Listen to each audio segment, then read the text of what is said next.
Muy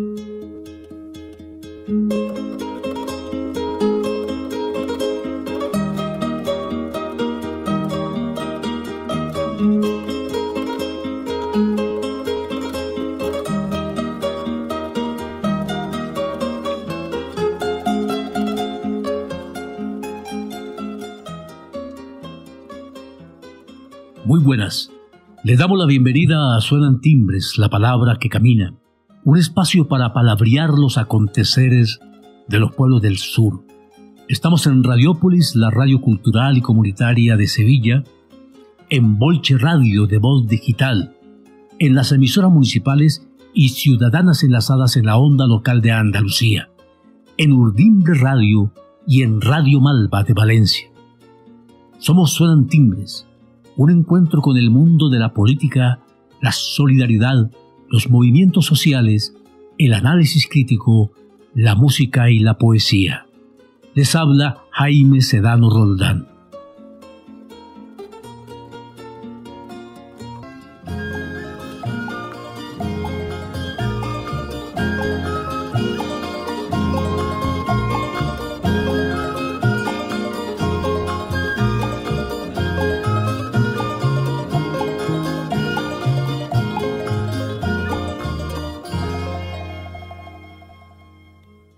Nuevamente, bienvenidas y bienvenidos a Suenan Timbres.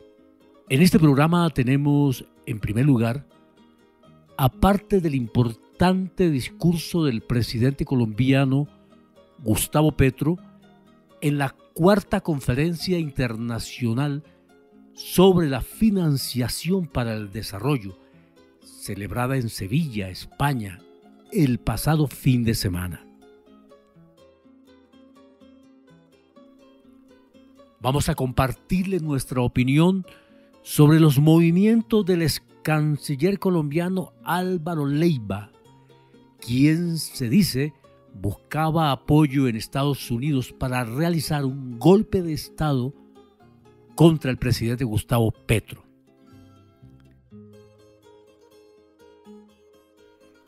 También les invitamos a escuchar una nota periodística del noticiero NTN 24 sobre el centro de reclusión para inmigrantes inaugurado recientemente por Donald Trump, Alcatraz de los Buitres, un templo a la miseria humana, a la crueldad y al odio a los inmigrantes que carcome a este señor Trump, hijo de inmigrantes y casado con inmigrante.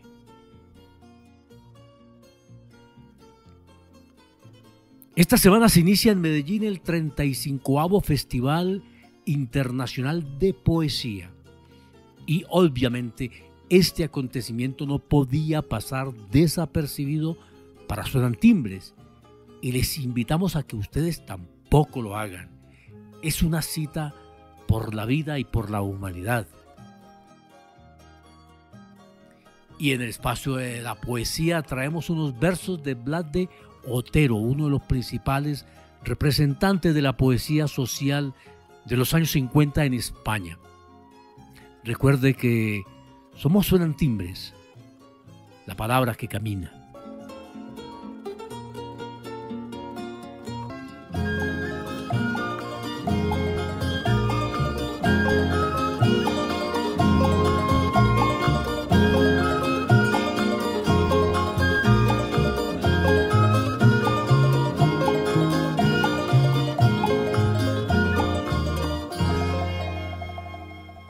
Los medios de comunicación y las redes sociales en España resaltaron con mucha sorna y burla la cobra que doña Leticia, la reina de España, le hizo al presidente colombiano Gustavo Petro en la recepción ofrecida en Sevilla, en el Alcázar Real, cuando el presidente colombiano se acercó para saludarla de beso. Y doña Leticia dio un paso atrás para impedírselo. Una cobra. Se puede pensar que Petro no conocía o no le paró bolas al rígido protocolo real. Pero también el momento sirve para mostrar lo alejada del mundo real en que está la arcaica y vetusta monarquía española. Le dedicaron tiempo al impasse de Petro, pero ninguno a sus palabras en la conferencia. Pues aquí les traemos una buena parte de ellas. Pónganle cuidado. Esa agenda, ¿dónde se está discutiendo? Hoy, si abrimos las páginas de los periódicos, la agenda es otra. La voy a llamar una agenda postiza. Nos quitaron la discusión de la agenda principal, la que tiene que ver con la vida de nuestros hijos colectivos. Y nos pusieron otra a discutir, llena de bombas, de genocidio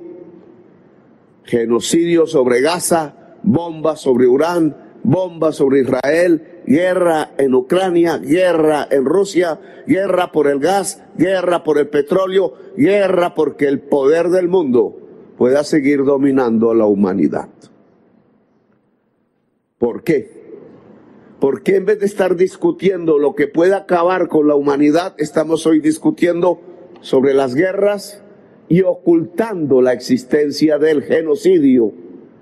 Que hoy ya no tenemos la excusa de no conocerlo, como si había esa excusa cuando Hitler desató el genocidio sobre el pueblo judío y sobre otros pueblos. Algo está pasando muy grave en la humanidad, en el poder político de la humanidad. No estamos discutiendo lo que propuso el Vaticano Católico, no estamos discutiendo lo que propuso el grupo Kenia, Francia, Alemania y Colombia sobre la reestructuración del sistema financiero mundial, que implica que el FMI debe asumir esa tarea como prioridad. Aquí no vino Griogeva, aquí no vino el principal accionista del FMI, los Estados Unidos de Norteamérica. Aquí el que habló a nombre del FMI no dijo nada, con el perdón de él. Nada. El FMI sigue siendo lo mismo de antes.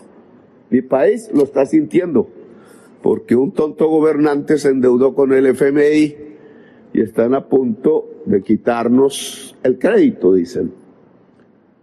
Eso no es lo que debería estar discutiendo el FMI aquí, sino las propuestas del Vaticano, del grupo Kenia, Colombia, Francia, Alemania, surgido en las COPs o de otros grupos. Y no dice nada.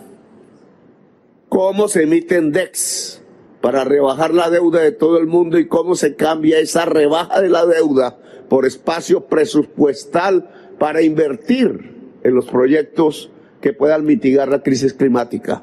Eso era lo que deberíamos proponer el FMI aquí. Emitimos DEX, bajamos y acabamos con la costumbre del riesgo país. ¿Cómo es que es más riesgoso Brasil, que tiene la selva amazónica y es pulmón de la humanidad, que Estados Unidos, que es la chimenea de la contaminación del planeta y que nos tiene al borde de la extinción con China? Si el FMI sigue en esa posición, nosotros, el pueblo, la humanidad, tenemos que dar una respuesta. Si el FMI no es capaz de reestructurarse ya frente a los principales problemas de la humanidad, porque su accionista principal está divertido tirando bombas y asociado a un genocida, pues el FMI se tiene que liquidar como institución multilateral del mundo. Y habría que construir otra. O si no, perece la especie humana. Y creo la discusión que tenemos que empezar y rápidamente, porque no tenemos tiempo a dar en las sesiones de las Naciones Unidas. ¿Por qué hay una agenda postiza? Porque da votos. Y voy a terminar con estas palabras. En los países poderosos de Europa y los Estados Unidos de Norteamérica, el voto electoral mayoritario es ario, blanco, les decimos nosotros.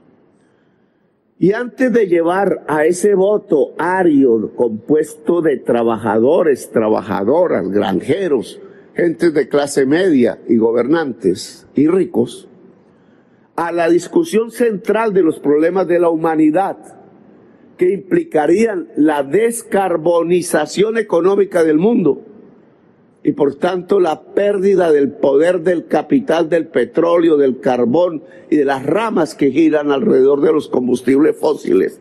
Antes de asumir esa discusión que la ciencia nos demanda, se prefiere subordinar a unos intereses petroleros, de productores, de consumidores, de tecnologías y de mercados alrededor de tecnologías fósiles, el capital fósil le llamo yo, y entonces hay que llevar al electorado a creer un fetiche, una mentira, que el culpable de la posibilidad de que su salario caiga o sea despedido es el migrante.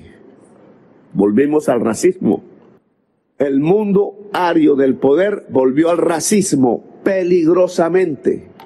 Por eso aplaude un genocidio y firma las bombas con que van a destrozar bebés para evitar esta discusión que la humanidad propone.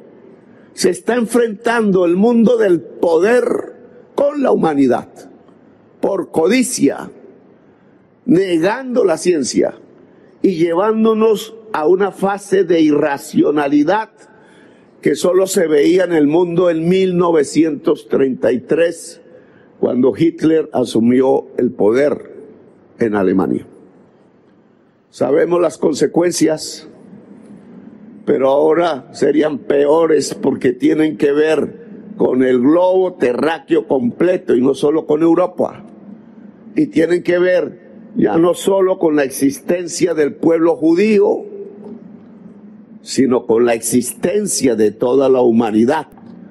El pueblo judío ya no es el pueblo escogido de Dios, es la humanidad el pueblo escogido de Dios, y está a punto de sucumbir en su propio invento, que es la codicia y un sistema económico que sustenta la codicia sobre la base del consumo intenso de combustibles fósiles derivados de la muerte, y está a punto de matarlos. Yo propongo una cosa, dadas las circunstancias. Aquí no está Estados Unidos, aquí no vino Grioveva, aquí habemos muchos pueblos interesados en no morir, en no extinguirnos, en mitigar la crisis climática y adaptarnos.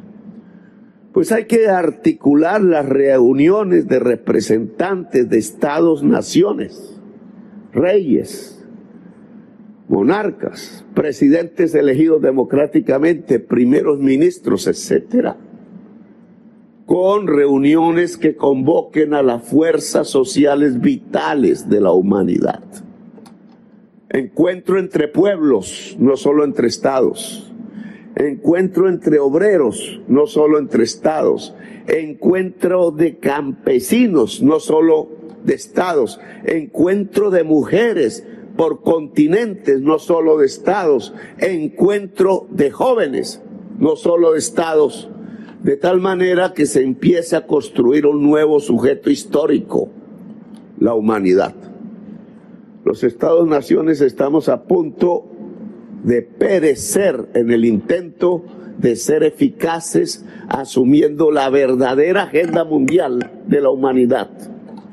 La humanidad puede ser más eficaz. Es la hora de los pueblos, es la hora de las calles, es la hora de poner la transformación económica y social de cara a la vida y de cara a la humanidad. Gracias, muy amables. Y antes de la conferencia internacional hubo allí en Sevilla una manifestación callejera donde se señaló, se dijo, se gritó que era profundamente contradictorio, totalmente contradictorio, hablar de financiación para el desarrollo mientras se apoya o se mantiene silencio frente al genocidio contra el pueblo palestino. Escuchemos también la voz de la calle. Denunciamos la celebración de la cumbre de las Naciones Unidas porque muchos de los países europeos y muchos también del mundo árabe están apoyando la guerra, están apoyando al genocidio. No puede haber desarrollo, no se puede hablar de financiación al desarrollo cuando se apoya la guerra, cuando se apoya el genocidio. Hacemos un llamamiento a la conciencia del mundo. ¿A cuántos niños y niñas más van a asesinar con la complicidad de los gobiernos? Especialmente denunciamos a los gobiernos de Europa por complicidad con Israel y con el genocidio. El sufrimiento del pueblo palestino es inmenso bajo las bombas, bajo los escombros, con el hambre, la guerra, los desplazamientos, el exterminio. ¿Hasta cuándo? ¿Hasta cuándo? Exigimos el alto el fuego permanente, la entrada de ayuda humanitaria y alimentos. Exigimos la retirada del ejército israelí. Ruptura de todo tipo de relaciones con Israel, ya. ¿Qué pueblo seguirá luego a Palestina si nadie se lo opone? En el destino de Palestina se está jugando el destino de la humanidad. No te calles, actúa. ¡Viva Palestina libre!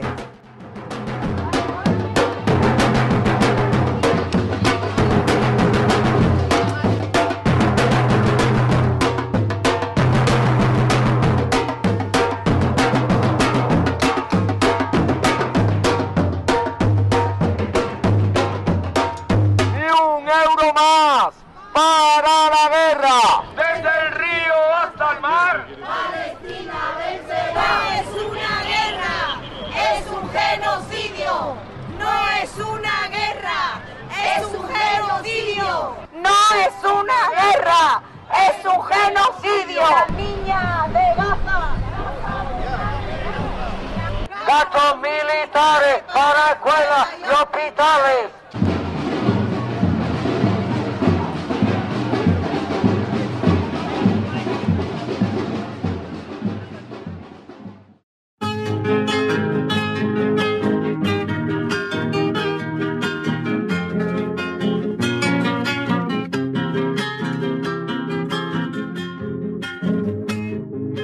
Voy a gritarles vivo mi pensamiento por una estrella negra que allá muy lejos se apagó en la ventana frente a su pueblo con una bala amarga dentro del pecho.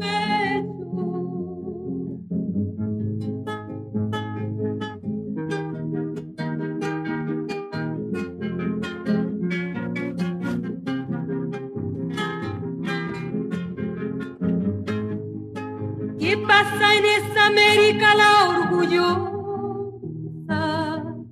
Tierra que tuvo flores de libertad. Si una lluvia de plomo las ha secado, ¿cómo podrán sus hijos vivir en paz?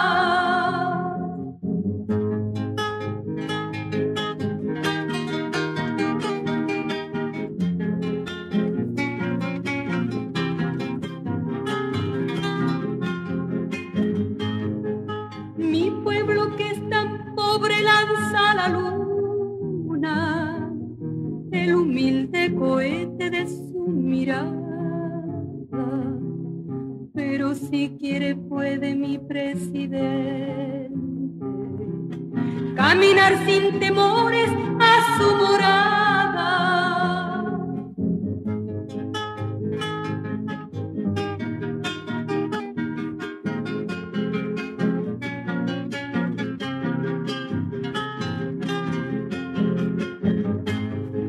La tierra entera clama por ver justicia. Pañuelos blancos salen a disparar. ¿Cuándo llegará el día que por amor le devuelvan al pobre su corazón?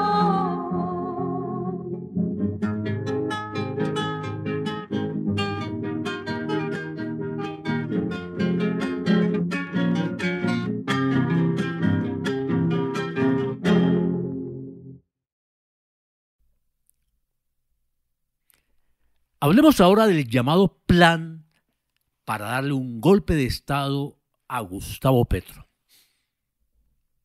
El diario El País de España reveló una noticia bastante caliente, que el ex canciller colombiano Álvaro Leiva estuvo en Estados Unidos buscando el apoyo de la gente de Trump para realizar un golpe de Estado contra el presidente Gustavo Petro. Le dijo que estaban dadas las condiciones, que todo estaba preparado, que participarían grupos armados legales, ilegales, que habían políticos preparados, listos para apoyar la aventura, y presentaron unos audios donde el ex canciller habla de este plan. Esta noticia produjo el obligado revuelo, era normal. La mayoría de la gente, partidos parlamentarios, gobiernos, rechazaron el plan y llamaron a defender la institucionalidad colombiana. Gente de la derecha colombiana dijo y dice que lo del golpe es un chiste y que hace parte de las alucinaciones de Petro. Algunas cosas concretas sobre este asunto. Álvaro Leiva, el golpista, es un político conservador de 82 años que fue canciller del gobierno de Petro durante los años 22, 23 y 24.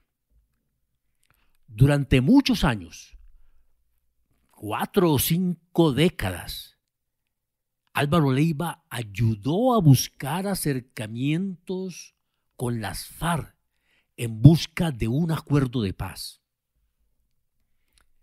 Esto le generó un gran respeto nacional e internacional, y quizás por ello Petro lo designó como canciller. Pero de la Cancillería tuvo que salir por algunos líos de contrataciones oscuras que lo enfrentaron a Petro. Salió dando un portazo y durante algunas semanas, varias, se dedicó a elaborar unas cartas públicas en las que denunciaba que Petro era un drogadicto, que debía ser sacado del gobierno y encerrado en alguna clínica especializada. Por su parte, Gustavo Petro desde hace mucho tiempo viene denunciando que contra su gobierno se ejecutaba un golpe blando y que había peligro de aventuras mayores, que había peligro incluso de un atentado contra su vida. La derecha y los medios se burlaban del presidente. Y ahora, ante los audios que difundió el diario El País, se siguen burlando. Algunos dicen ahora que Leiva es un anciano enajenado. En el audio de Leiva se insinúa la participación o el conocimiento de la aventura no solamente por parte de algunos personajes de la derecha y de la oposición colombiana, sino que también incluye a la vicepresidenta Francia Márquez. Ella desmiente radicalmente el asunto. La Fiscalía colombiana ha iniciado la investigación respectiva y ha abierto una indagación preliminar contra el ex canciller. La justicia será quien deba aclarar todo. Es muy posible que la gente de Trump no haya tomado en serio a Leiva. Por lo menos esto lo afirma el periodista que descubrió los audios y le hizo exhaustivo seguimiento al tema. Pero ante los que niegan o dudan que hayan intentos o planes de un golpe de Estado contra Gustavo Petro, les recordamos que estamos en Colombia y no en Dinamarca ni en Noruega. No es ninguna locura pensar que hayan planes de golpe de Estado en un país donde los paramilitares en alianza con la oligarquía llegaron a tener mayorías en el Congreso, eligieron presidente, gobernadores, alcaldes.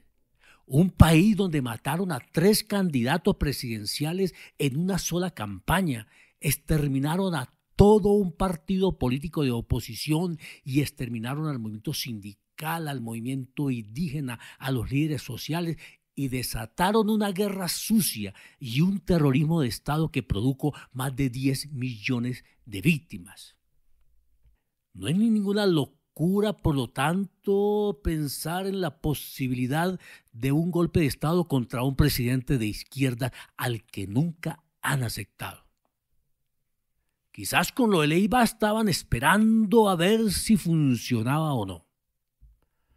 La extrema derecha colombiana ha dado históricamente muestras de que no tienen escrúpulos ante nada, por violento y sangriento que sea. Esa es la verdad.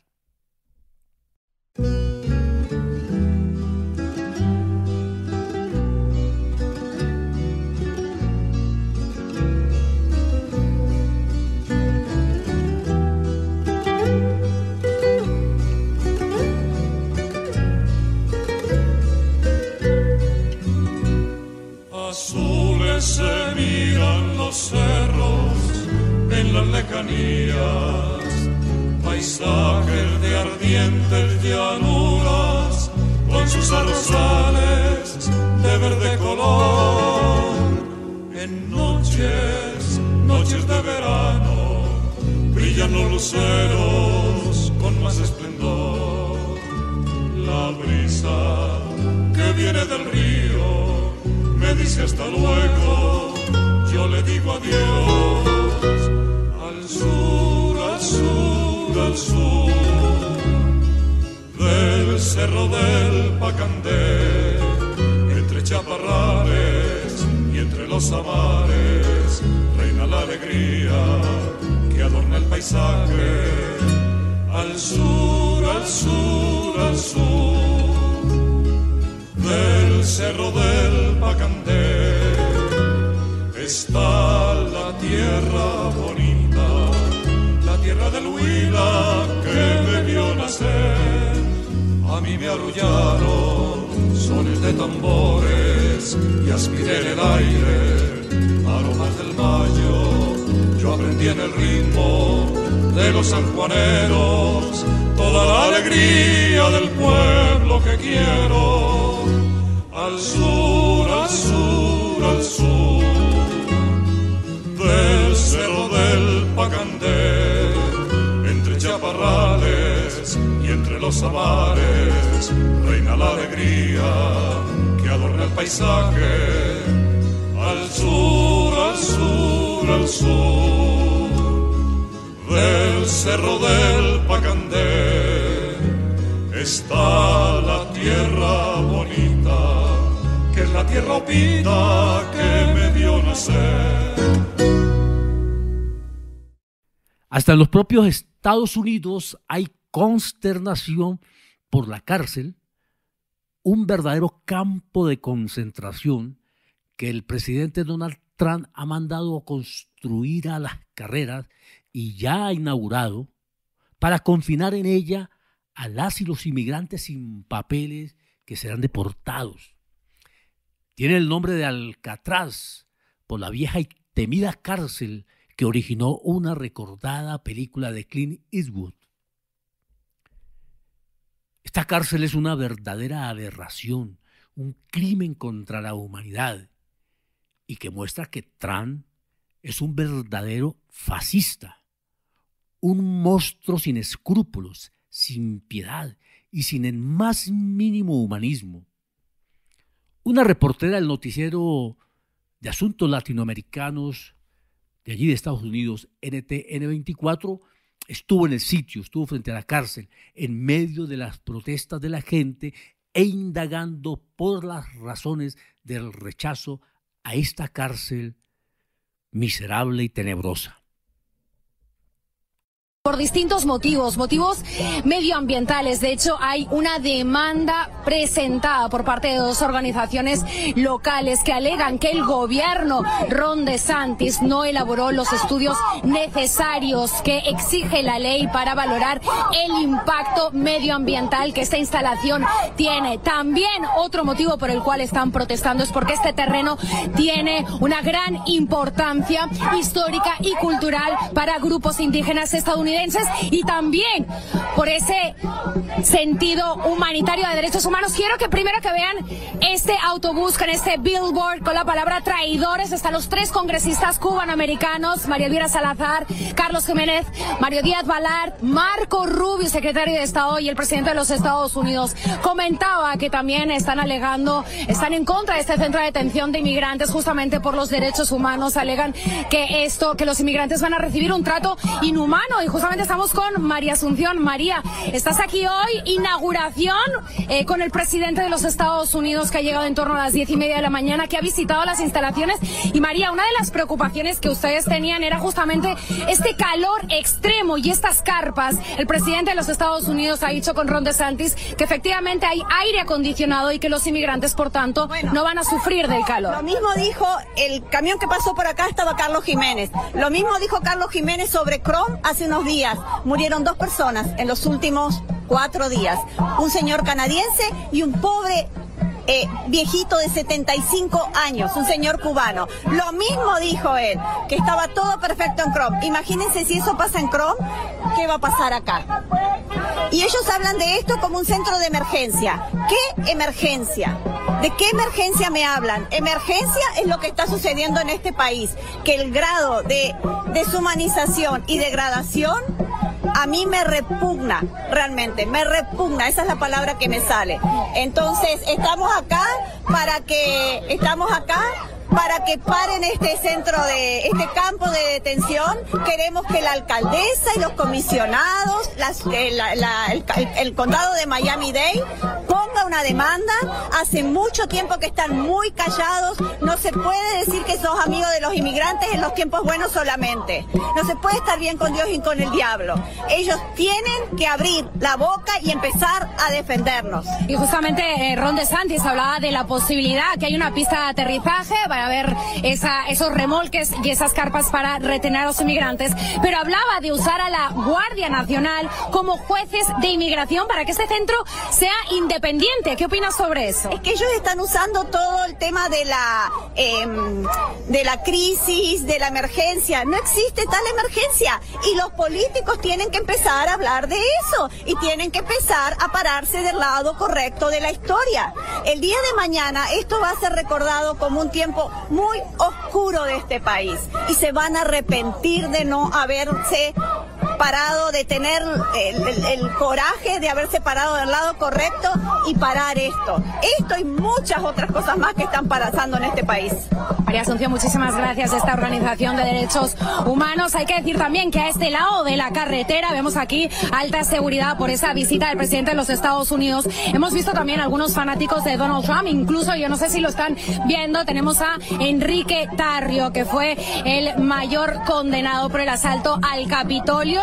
Él fue uno de los perdonados por el presidente de los Estados Unidos y está aquí apoyando justamente este centro de detención de inmigración. Donald Trump, en esa visita en las instalaciones, ha dicho que el gobernador de California debería aprender y visitar nuestro estado. Vamos a verlo. Señor presidente, señor gobernador, ¿cuál es su mensaje al gobernador Newsom? Bueno, lo primero que debería hacer él es venir acá y aprender algo, porque no hace eso, no sabría dónde empezar, y si lo hace le va a costar 100 veces más. Así que lo que diría es que él debería llamar al gobernador y a Christie, y seguro que le podrán dar, es decir, su estado es un desastre y no hace nada. En total, el inmigrante ilegal le cuesta a los contribuyentes estadounidenses alrededor de unos $70,000. Eso es cada uno, $70,000. Es decir, ese número puede ser más bajo, pero si les preocupa equilibrar el presupuesto, la medida más impactante que podemos tomar es revertir por completo la invasión migratoria de Biden, que es una de las peores invasiones que hemos tenido Nunca hemos tenido una invasión como esta. Hemos tenido algunas, pero nunca una como esta. Y está ahora con nosotros y tenemos mucha gente mala allá afuera tratando de hacer mucho daño. Por eso el One Big Beautiful Bill incluye financiación para 3.000 nuevos agentes de la patrulla fronteriza y 10.000 nuevos agentes de inmigración y aduanas. Alligator Alcatraz en el día de hoy abrirá sus puertas, supuestamente habrán 5.000 camas y es un proyecto que prácticamente se anunció hace apenas 2 semanas por el fiscal general del estado de la Florida, James Utmeyer. Hemos visto a primera hora de la mañana con su auto personal al congresista Carlos Jiménez, sin embargo no quiso detenerse ante la prensa. Seguiremos muy al pendiente de lo que pueda pasar hoy aquí a las puertas de lo que ya es el nuevo centro de detención de inmigración denominado Alligator Alcatraz. La poesía tiene la palabra y se toma a Medellín. Organizado y convocado por la revista Prometeo y el Movimiento Poético Mundial, se inicia este sábado 5 de julio el 35º Festival Internacional de Poesía de Medellín, con la presencia de poetisas y poetas de 35 países de los 5 continentes.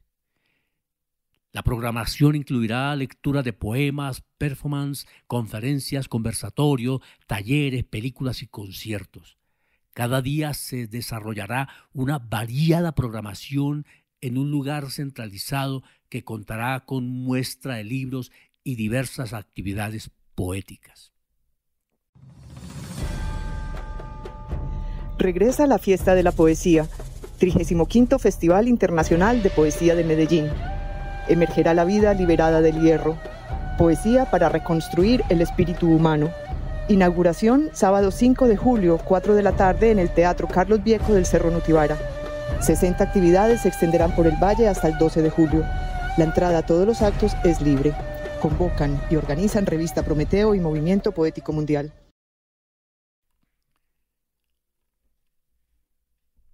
Les compartimos apartes del llamado del festival.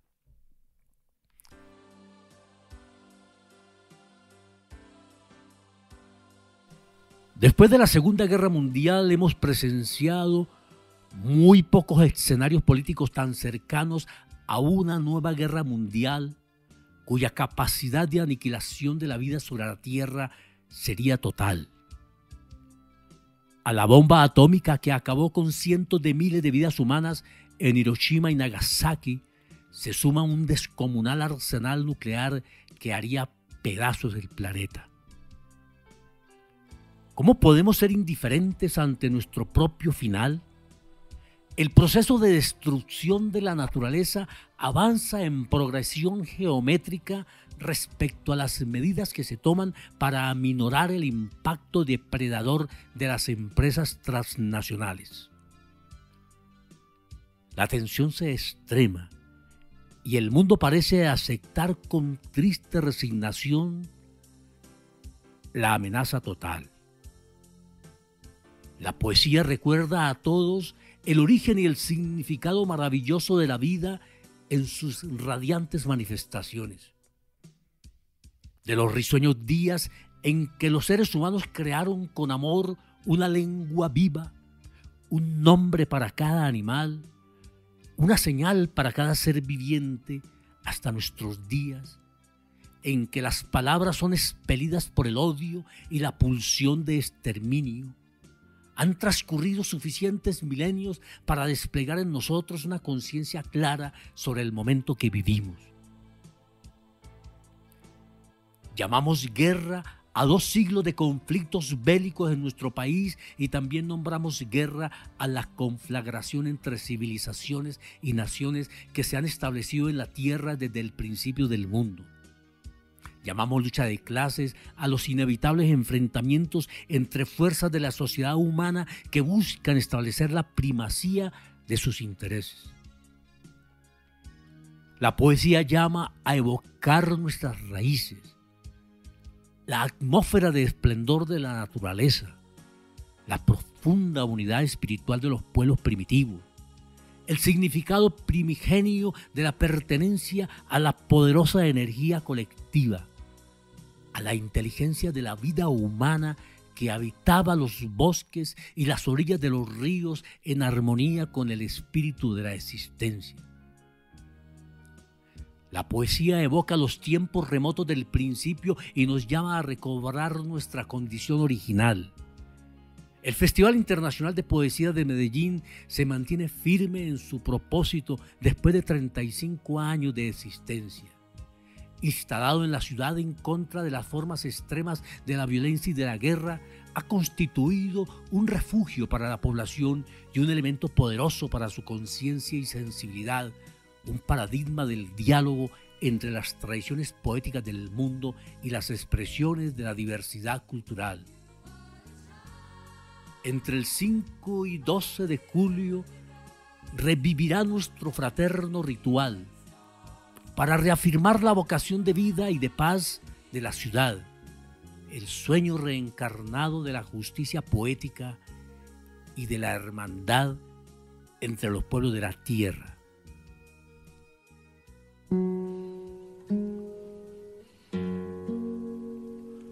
Cuando ya nada se espera personalmente saltante, más se palpita y se sigue más acá de la conciencia, fieramente existiendo, ciegamente afirmando, como un pulso que golpea las tinieblas, que golpea las tinieblas.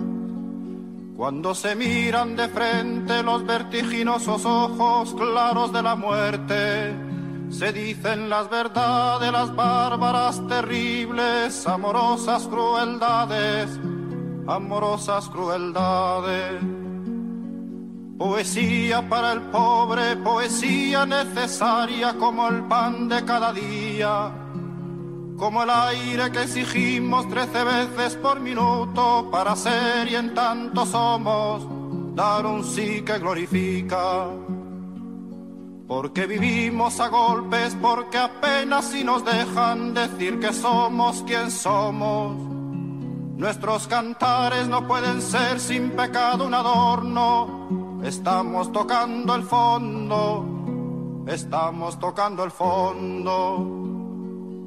Maldigo la poesía concebida como un lujo cultural por los neutrales, que lavándose las manos se desentienden y evaden. Maldigo la poesía de quien no toma partido, partido hasta mancharse. Hago mía las faltas, siento en mí a cuánto sufren y canto respirando. Canto y canto y cantando más allá de mis penas personales. Me ensancho, me ensancho. Quiero daros vida, provocar nuevos actos y calculo por eso con técnica que puedo. Me siento un ingeniero del verso y un obrero que trabaja con otros a España en sus aceros. No es una poesía gota a gota pensada, no es un bello producto, no es un fruto perfecto. Es lo más necesario, lo que no tiene nombre, son gritos en el cielo y en la tierra son actos. Porque vivimos a golpes, porque apenas si nos dejan decir que somos quien somos. Nuestros cantares no pueden ser sin pecado un adorno. Estamos tocando el fondo, estamos tocando el fondo.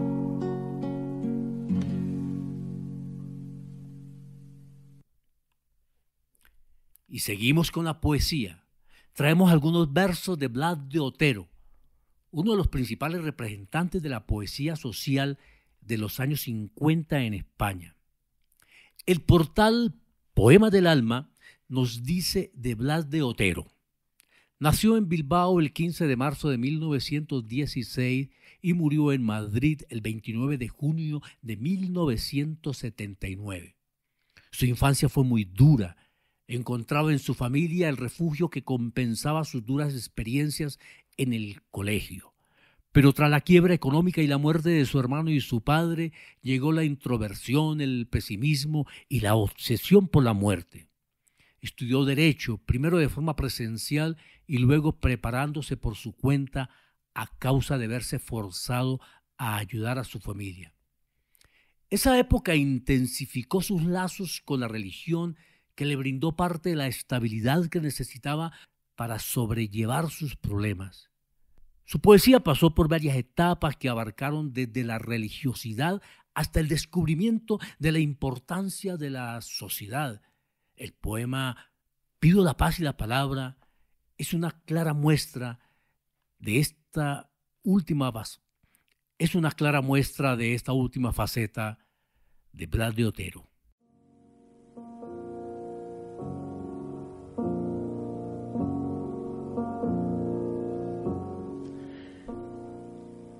A la inmensa mayoría, aquí tenéis encanto y alma al hombre, aquel que amó, vivió, murió por dentro y un buen día bajó a la calle.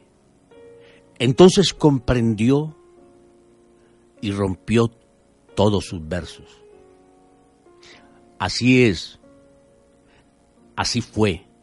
Salió una noche echando espuma por los ojos, ebrio de amor, huyendo sin saber a dónde el aire no apestase a muerto.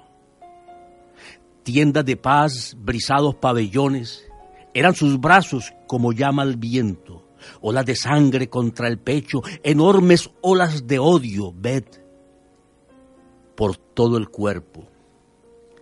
Aquí, llegad, hay ángeles atroces, en vuelo horizontal cruzan el cielo, horribles peces de metal recorren las espaldas del mar de puerto a puerto. Yo doy todos mis versos por un hombre en paz. Aquí tenéis en carne y hueso mi última voluntad. Bilbao, a 11 de abril 51.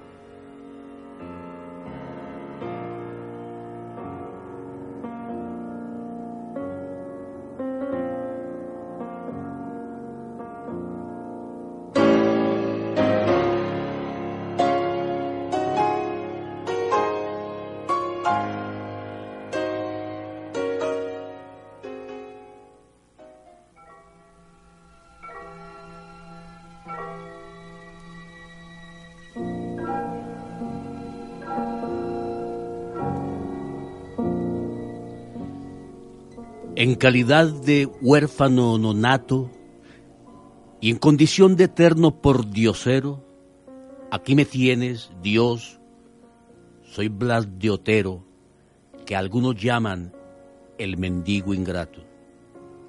Grima me da vivir, pasar el rato, tanto valdría hacerme prisionero de un sueño. Si es que vivo porque muero, ¿a qué viene ser hombre o garabato? Escucha cómo estoy, Dios de las ruinas, hecho un Cristo gritando en el vacío, arrancando con rabia las espinas. Piedad para este hombre abierto en frío, retira, oh tú, tus manos acembrinas. No sé quién eres tú, siendo Dios mío.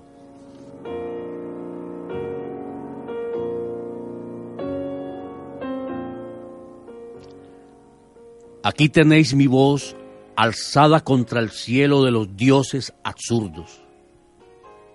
Mi voz apedreando las puertas de la muerte con cantos que son duras verdades como puños.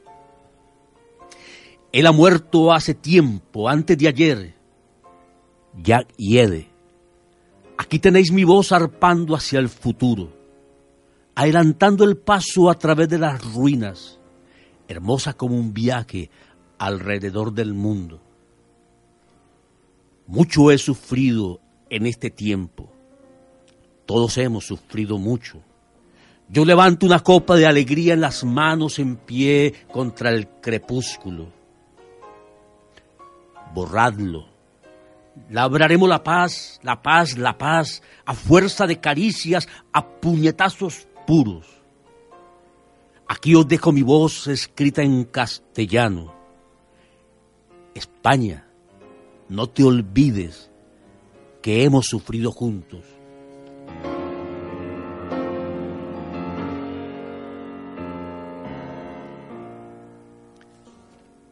Dentro de poco moriré. El zafarrancho de mi vida toca a su fin. El alma está partida y el cuerpo a punto de partir. Lo sé. Amé la vida, sin embargo. Bien sabes tú que la amé mucho. Aunque me expulsen de la vida, lucho aún. Ancho el amor y el dolor largo. Veo los ríos, me conmueven. Contemplo un árbol, quedo absorto. El mar inmenso me parece corto de luces frente a muertos que se mueven. He caminado junto al hombre, participé en sus arduas luchas. Muchos han sido los fracasos, muchas malas conquistas que no tienen nombre.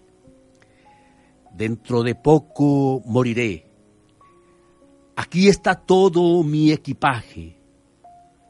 4 libros, 2 lápices, un traje y un ayer hecho polvo que aventé. Esto fue todo. No me quejo. Sé que he vivido intensamente, demasiado intensamente. Enfrente está el futuro. Es todo lo que os dejo.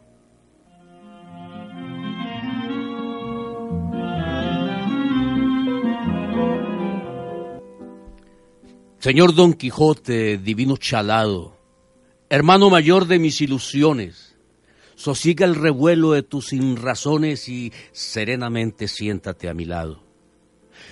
Señor Don Quijote, nos han derribado y vapuleado como a 2 histriones. A ver, caballero, si te las compones y das vueltas al dado. Debajo del cielo de tu idealismo, la tierra de arada de mi realismo. Siéntate a mi lado, señor Don Quijote. Junto al pozo amargo de la soledad, la fronda de la solidaridad, sigue a Sancho Pueblo, señor Don Quijote.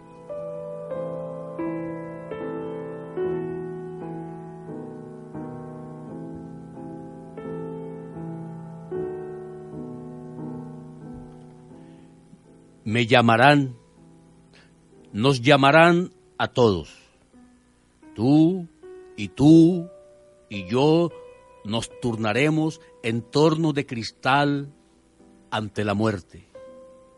Y te expondrán, nos expondremos todos a ser trizados, ¡zas!, por una bala.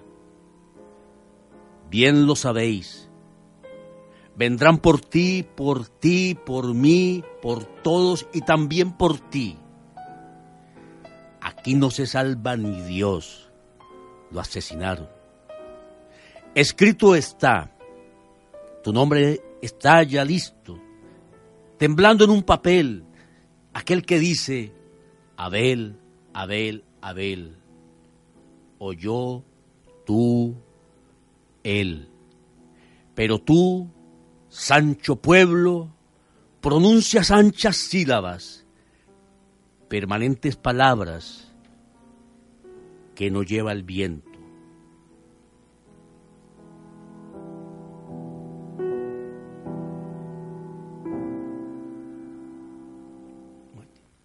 Este es el tiempo de tender el paso y salir hacia el mar hendiendo el aire. Hombres, levad los hombros sonoramente bajo el sol que nace. Este es el mar. Las armas son aquellas que estrepitosamente se deshacen. Hombres, izad, alzad hacia la paz los encendidos mástiles. España, espina de mi alma, uña y carne de mi alma, arráncame tu cáliz de las manos y amárralas a tu cintura, madre.